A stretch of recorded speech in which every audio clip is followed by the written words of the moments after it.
جو آپ نے 3000 دینار جمع کر کے ان حج کی تیاری کی. کس کی تیاری؟ حج کی تیاری. اور حج کی تیاری کرنے کے بعد قافلے کے ساتھ چل دیے, اور قافلے کے ساتھ چلنے کے بعد ایک جگہ پڑاؤ پڑا تو وہاں ٹھہرے, قیام کیا, اور 3000 دینار کی وہ ٹکڑیاں, وہ پوٹلی آپ کے پاس تھی. آپ جہاں آپ نے پڑاؤ ڈالا, سب ٹھہرے قافلے کے لوگ, وہیں پر آپ جو ہے جامع مسجد کی نماز کے لیے آپ پہنچے. آپ کے پاس میں وہ 3000 دینار بھی ہیں. حضرات اور مسجد کی سیڑھیوں پر آپ چل رہے تھے. سفر حج ہے, کیا ہے؟ حج کا سفر. آپ مسجد کی سیڑھیوں پر چل رہے تھے, آپ نے کیا دیکھا کہ ایک کوڑے کا ڈھیر پڑا ہوا ہے, کچرا پڑا ہوا ہے, اور وہاں ایک جانور پڑا ہوا ہے, مردہ جانور پڑا ہوا ہے.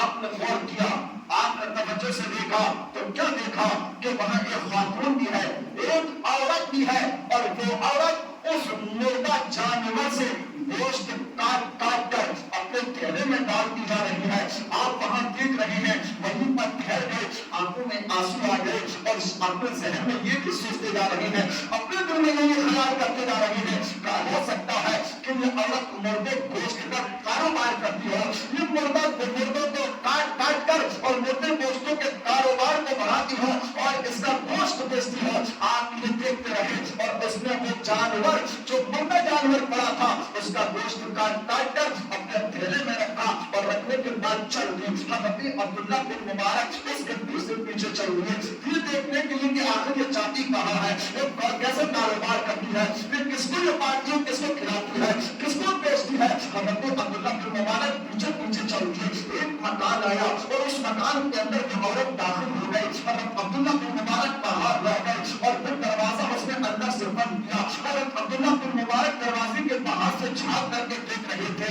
کیا دیکھتے ہیں کہ اس مکان کے اندر جب یہ عورت داخل ہوئی, جب اندر پہنچی تو چھوٹی چھوٹی بچیاں تھیں, چھوٹی چھوٹی بچیاں اندر سے نکل کر کے آئی اور اپنی ماں سے چمٹ گئی, اور چمٹنے کے بعد کہتی, امی جان تم کہاں گئی تھی, امی جان آپ کدھر چلی گئی تھی, امی جان ہم آپ کو دیکھ رہے تھے, ہم آپ کو تلاش کر رہے تھے. تو وہ عورت کہتی ہے, دیکھا میں تمہارے کھانے کا انتظام کرنے گئی تھی, میں تمہارے پیٹ کا انتظام کرنے گئی تھی. اللہ اکبر کبیرہ. حضرات اور ایک مردہ جانور کے گوشت کو کاٹ کر اپنے بچوں کے پیٹ بھرانے کے لیے وہ گھر لے کر گئی. حضرت عبداللہ نے جب یہ بات سنی تو سننے کے بعد بڑے بے چین ہوئے, بڑے بے قرار ہوئے, اور سوچ لگے, میں تو یہ سوچ رہا تھا کہ شاید یہ کاروبار کرتی ہوگی, مگر یہ کاروبار میں اپنے بچیوں کو یہ مردے کا گوشت کھلانے کے لیے لائی ہے. اللہ اکبر کبیرہ. وہ بچیوں سے ماں کہتی ہے, بیٹا پریشان ہونے کی ضرورت نہیں ہے, میں تمہارے کھانے کا انتظام کر کے لے آئی ہوں, اور کھانا تمہارے لیے تیار ہونے والا ہے. آپ اس عورت نے اس حامی کو رکھا اور چولہے پر چڑھا دیا تاکہ یہ تیار ہو جائے اور اپنے بچوں کو کھلا دیا جائے. اللہ وہ بچیاں کہتی ہے, امی جان اگر ہمارے ابو ہوتے تو پھر آپ کو بھی محنت نہ کرنا پڑتی. حضرات اتنا حضرت عبداللہ کے کانوں میں آواز آئی تھی, آپ بے میں قرار اور ہونے لگے, آپ کی آنکھوں سے آنسو جاری ہو گئے. اندر وہ اس عورت نے اپنی بچیوں کی زبان سے جب یہ جملہ سنا کہ ابو ہوتے تو اتنی پریشانی نہ ہوتی, ادھر وہ اس ماں کی عورت کی آنکھوں سے, اس ماں کی آنکھوں سے آنسو بہ رہے تھے, اور باہر دروازے پر عبداللہ کھڑے ہیں, ان کی آنکھوں سے آنسو بہ رہے تھے. اللہ اکبر کبیرہ. کھانا تیار ہوا, اتنے میں عبداللہ بن مبارک نے دستک دی, آواز لگائی, اندر سے آواز آئی, کون ہے, کہا کہ دروازہ کھولیے. بچی باہر آئی, کہا کیا بات ہے, کہا کہ اپنے والد صاحب نے بلائیے, کہا میرے ابو جان کا انتقال ہو چکا ہے, میری ماں بیوہ ہے, آپ خدا را چلے جائیے, میری ماں اکیلی طرح ہے. تو آپ کہتے ہیں اگر تیرا باپ نہیں, تیرے ابو نہیں, تو اپنی امی سے ایک بات کرا دیجیے. اللہ اکبر کبیرہ. حضرت عبداللہ ہوتے جا رہے ہیں اور آواز لگاتے ہیں, کہتی ہے میری پیاری بہن, میں نے تمہیں بہن مان لیا ہے, میں چاہتا ہوں کہ تم اسے ایک بات کر لے. اللہ اکبر. بڑے پردے کے عالم میں ہو گئے, اور میں کھڑی ہوئی, آپ کہتی ہے کہ میں نے تیرا سارا معاملہ دیکھ لیا ہے, میں نے سارا معاملہ دیکھ لیا ہے کہ تو ایک بیوہ ہے, تیرے بچے بے سہارا ہے, اور تو ایک مردے کا ایک گوشت کاٹ کر کے اپنے اپنے بچیوں کو کھلاتی ہے، میرے ہاتھ میں 3000 دینار ہے، میں سفر حج کے لیے جا رہا تھا، مگر میں اب یہ نہیں چاہتا کہ میں آگے بڑھوں، میں چاہتا ہوں کہ میں تیری خدمت کر دوں۔ آپ نے وہ 3000 دینار اس عورت کو تھما دیے اور دیتے ہوئے اپنے گھر آ گئے۔ آنکھیں نم ہے، روتے جا رہی ہیں، وہ بے قراری اور وہ شوق جو مدینہ منورہ کی زیارت کرنے کا تھا، خانہ کعبہ کی زیارت اور طواف کرنے کا تھا، وہ دل میں رہ گیا۔ روتے ہوئے اپنے گھر تشریف لائے، واپس آئے اور پھر تمام قافلے والوں نے کہا بھی تھا عبداللہ بن مبارک چلیے، کہاں چلے گئے تھے؟ ہم آپ کو تلاش کر رہے تھے، آپ کہاں چلے گئے تھے؟ آپ چلیے آگے بڑھیے، سامان اٹھائیے۔ آپ نے فرمایا نہیں، اب میں آگے نہیں جاؤں گا، بس مجھے یہیں پہ جانا تھا اور میں باہر گھر جانا چاہتا ہوں۔ تو سب قافلے والوں نے کہا تھا کیا معاملہ آ گیا ہے؟ کہا کہ مجھے کچھ کام ہے۔ حضرت عبداللہ نے اپنے قافلے والوں کو چھوڑا، سب حج کے لیے روانہ ہوئے۔ عبداللہ بن مبارک اپنے گھر تشریف لائے۔ اب دھیرے دھیرے وہ وقت بھی آیا کہ حج کا وقت آیا۔ اب آپ یاد کرتے جاتے تھے اور روتے جاتے تھے کہ میرے ساتھی کہیں تو مدینہ منورہ کی آج زیارت کر رہے ہوں گے، کہیں مزدلفہ پر جا رہے ہوں گے، کہیں صفا مروا پہاڑی پر دوڑ رہے ہوں گے۔ آپ یاد کرتے جاتے تھے اور روتے جاتے تھے اور تصور کرتے جاتے تھے کہ کاش میں بھی ہوتا، میں بھی زیارت کرتا۔ آپ بار بار یاد کرتے جاتے تھے کہ میرے ساتھی خانہ کعبہ کا طواف کر رہے ہوں گے، روتے جاتے تھے اور یہ خیال آتا جاتا تھا۔ دھیرے دھیرے دن بیت گئے، وقت پورا ہوا۔ آپ کے تمام قافلے والے جو حج کے لیے گئے تھے وہ سب حج کر کے واپس آئے۔ تو آپ نے سوچا کہ میں خانہ کعبہ کا طواف تو نہ کر سکا، مدینہ منورہ کو تو نہ دیکھ سکا، تو کم از کم جن آنکھوں نے مدینہ منورہ کی زیارت کی ہے، جن آنکھوں نے خانہ کعبہ کو دیکھا ہے، جن آنکھوں نے حضرت اسود کو چھوا ہے، کاش کہیں میں جا تو نہ سکا تو کم از کم ان آنکھوں کی زیارت تو کر لو، ان آنکھوں کو تو دیکھ لو۔ حضرت عبداللہ بن مبارک ان تمام ساتھیوں میں سے ایک ساتھی سے ملنے کے لیے گئے۔ ذرا توجہ دیجیے، وہ لوگ ذرا توجہ دیں جو زکات یا فطرہ یا غریب کی خدمت کرنا یا مسجدوں کو دینا یا مدرسوں کو دینا یہ خیال کرتے ہیں کہ سب ہم غریب ہو جائیں گے، یہ مسجد والے امیر، مدرسے والے امیر، غریب امیر، یتیم امیر، بے سہارا یتیم امیر ہو جائیں گے، مگر ہم غریب ہو جائیں گے۔ رائے خدا میں خرچ کرنے پر جن کے خیال ذہن میں یہ آتے ہیں کہ یہ سب غلط ہے، یہ دینا نہیں چاہیے، میں ان کی توجہ چاہوں گا کہ رائے خدا میں دینے والا کبھی غریب نہیں ہوتا۔ اللہ اگر وہ ایک رائے خدا میں خرچ کرتا ہے، اللہ اس کو دگنا عطا کر دیا کرتا ہے۔ حضرت عبداللہ بن مبارک جب ملنے کے لیے اپنے ساتھی سے گئے تو حضرت عبداللہ کو دیکھا، دیکھنے کے بعد کہے عبداللہ تم ہم سے مذاق کر رہے تھے، تم نے ہم سے منع کر دیا، ہم آج کے لیے نہیں جا رہے ہیں، آپ چلے جائیے۔ اور ہم جب وہاں پہنچے تو آپ ہمیں وہاں ملے تھے کہ یہ سبحان اللہ، سبحان اللہ۔ بھائی تقریر سن رہے ہو، کھا رہے ہو کہ خالی میرے یہی اس کو دیکھ رہے ہو، سن بھی رہے ہو کہ بھیا حافظ عالم و اماموں کی زینت ہے، ہم جن سے کی پینٹ نہیں لا سکتے، بے شک بے شک، ہم شرٹ نہیں پہن سکتے، سمجھ رہے ہیں؟ یہ ہماری زینت ہے، یہ ہمارے فیشن ہے، سمجھ رہے ہیں؟ بے شک۔ باتوں کو غور سے سنیے، توجہ دیجیے۔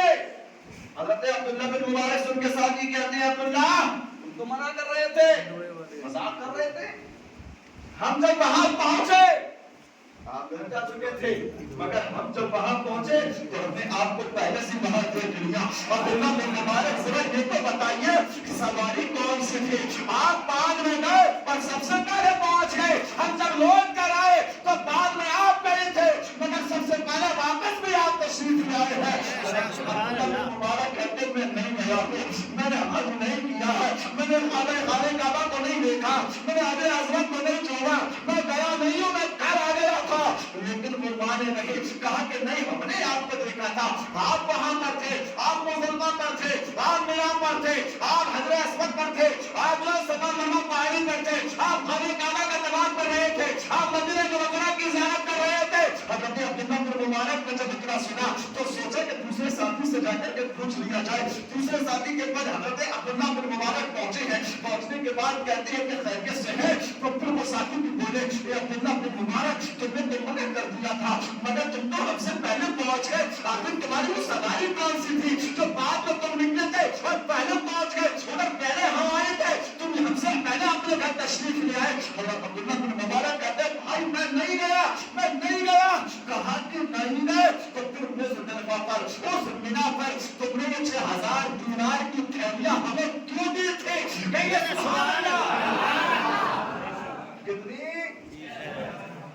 اور اس عورت کو 3000 دینار دیے تھے۔ بے شک کتنے؟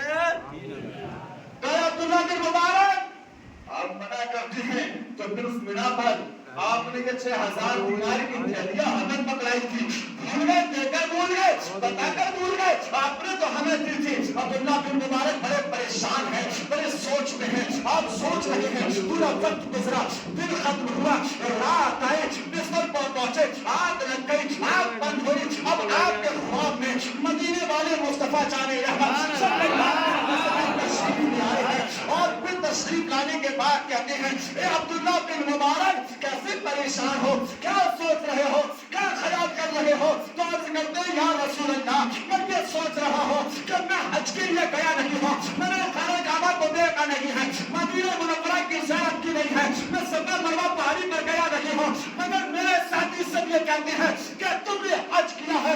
آقا فرماتے ہیں ہاں وہ سچ کہتے ہیں، سچ کہتے ہیں۔ آقا کی مائنہ میں عرض کرتی ہے سرکار انہوں نے مجھے 6000 دینار بھی دیے ہیں، سرکار میں نے تو کوئی دینار ان کو دیے بھی نہیں، میں تو گیا بھی نہیں۔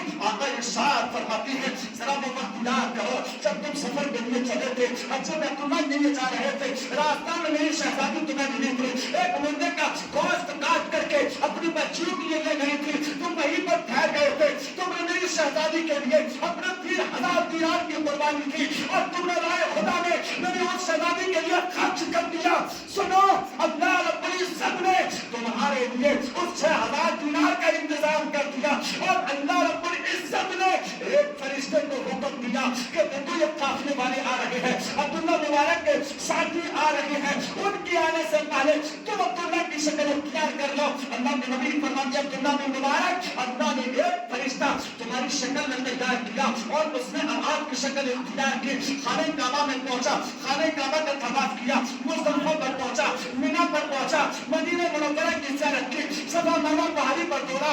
اللہ کے نبی فرماتے ہیں عبداللہ بن مبارک تمہارے ساتھی دیکھتے رہے، اور اسی فرشتے نے وہ 6000 دینار دلوائے۔ بولیے سبحان اللہ۔ بولو سبحان اللہ۔ بھائی تب مجھے نہیں لگ رہی ہے، رمضان آپ کے لیے ہے، رمضان میرے لیے بھی ہے، رمضان میرے لیے بھی ہے۔ تھوڑا میرا ساتھ دے، اچھا لگے تو سبحان اللہ بول دیں۔ سبحان اللہ۔ نبی فرماتے ہیں عبداللہ بن مبارک اور رب نے حکم دیا ہے فرشتے عبداللہ بن مبارک کی شکل اختیار کر کے تم حج کرو تاکہ ان کے ساتھی تمہیں دیکھیں اور وہ یہی سمجھے عبداللہ بن مبارک ہے۔ نبی فرماتے ہیں عبداللہ بن مبارک اس فرشتے نے حج کیا اور اللہ رب العزت نے اس حج کا ثواب تمہیں عطا کر دیا ہے۔ اور نبی فرماتے ہیں صرف اتنا ہی نہیں، میرے نبی فرماتے ہیں عبداللہ بن مبارک اللہ رب العزت نے اس فرشتے کو یہ حکم دے رکھا ہے کہ شنا قیامت تک جب تک زمین باقی رہے، جب تک زندگی باقی رہے، جب تک دنیا باقی رہے، شنا قیامت تک نبی فرماتے ہیں اللہ نے اس فرشتے کو حکم دے رکھا ہے